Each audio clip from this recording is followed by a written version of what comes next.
They said no one dared look her in the eye. Not her employees, not her rivals, not even the people she helped, because beneath the flawless designer suits and the billion-dollar smile, she was known for one thing: being utterly, unapologetically rude. But that was before a single dad named Ryan Parker walked into her office, holding a letter that would change everything. What he said next didn't just silence her, it cracked open the wall she'd spent years building around her heart. Her name was Cassandra Vale, the woman who built an empire out of nothing but grit, brilliance, and ice. Her company, Vale Industries, was the kind of place where dreams either bloomed or burned. People admired her success but whispered about her temper. Meetings with her were like walking into a storm, one wrong word and you'd be gone. She never smiled unless it benefited her, never forgave, never forgot. To the world, she was power incarnate. But to herself, she was just surviving. Ryan had never met her, but her name had crossed his path in the worst way.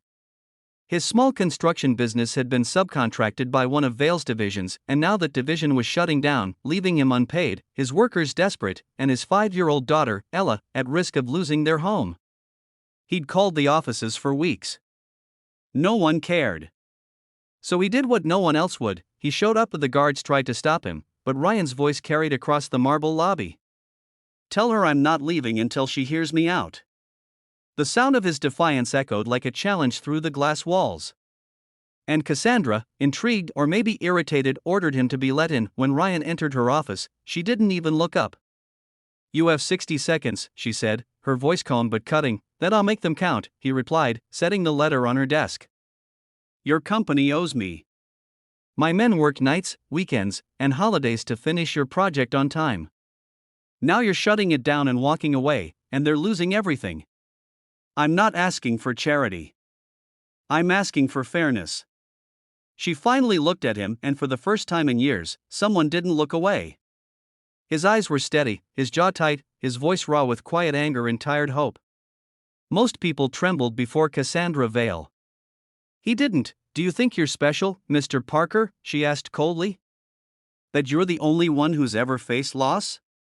"No," he said softly. "But maybe I'm the only one who still remembers what it feels like to care." For a moment, something flickered in her expression, something human. Then it was gone. She dismissed him with a wave, and Ryan left, feeling like he'd just thrown his last stone at a mountain. But that night, Cassandra couldn't sleep. His words, "Remember what it feels like to care," replayed in her mind. She tried to drown them out with wine and work, but they clung to her like a haunting melody. It had been years since she'd cared about anything but control. Years since her father's betrayal, the media's mockery, the loneliness she had turned into armor. But one man, with worn-out boots and a trembling voice, had reminded her what she'd lost. The next morning, she found herself standing outside a tiny cafe near the docks. She'd traced Ryan's business there. Through the window, she saw him helping a worker lift supplies while his daughter sat on a stool, coloring on an old clipboard. Something in that simple, gentle scene, father and daughter, struggling but smiling, hit her harder than any boardroom victory ever had. When Ryan turned and saw her, shock rippled across his face. "You?" he asked. Cassandra hesitated. For once, the woman who ruled the city couldn't find the right words. "I came to see the site," she said stiffly. He frowned, wiping his hands on a rag.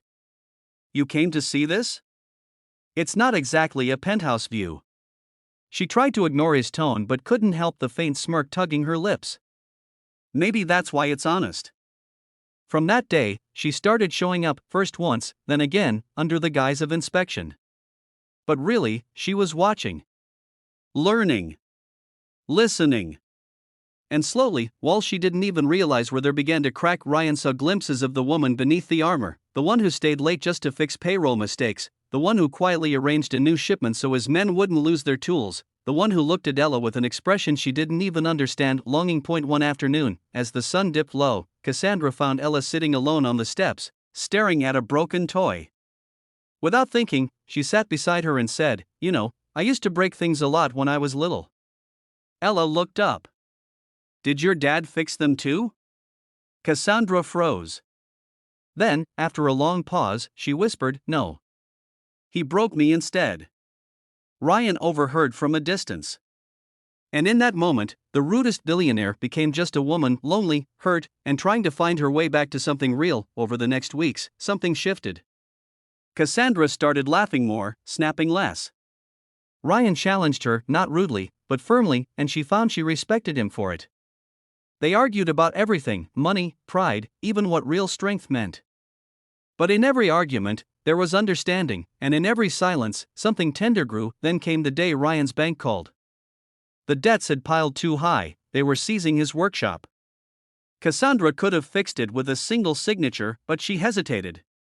She wanted to help, but she didn't want him to think it was pity. When she finally told him, his voice broke. "You think pride's more important than keeping a promise?" That night, he didn't show up at the cafe. Days passed. Cassandra went to his house empty. Panic clawed at her chest until she found him at the park, sitting on a bench with Ella asleep beside him, their belongings in a duffel bag. Without a word, Cassandra sat next to him. The woman who had everything and the man who had lost everything, sitting under the same quiet sky. "I used to think money could fix anything," she said softly. "But I was wrong. It can only hide the cracks, not heal them." Ryan looked at her, exhaustion in his eyes. "Then what does heal them?" She smiled sadly. "Maybe being brave enough to care again." She offered him a job, no contracts, no strings. Just trust. He hesitated, but when he saw the sincerity in her eyes, he nodded. Months later, Vale Industries wasn't just a company, it was a family. Ryan's team was hired permanently. Ella had her own small art corner in Cassandra's office. And Cassandra Vale? She was still tough, still brilliant, but no one called her rude anymore. They called her real, because in the end, the man who faced her without fear didn't just change her company, he changed her heart. And if you'd told her a year ago that the rudest billionaire in town would find peace in a single dad's smile and a child's laughter, she'd have laughed. But now, sitting beside them, she just whispered, "Maybe kindness was my missing fortune all along."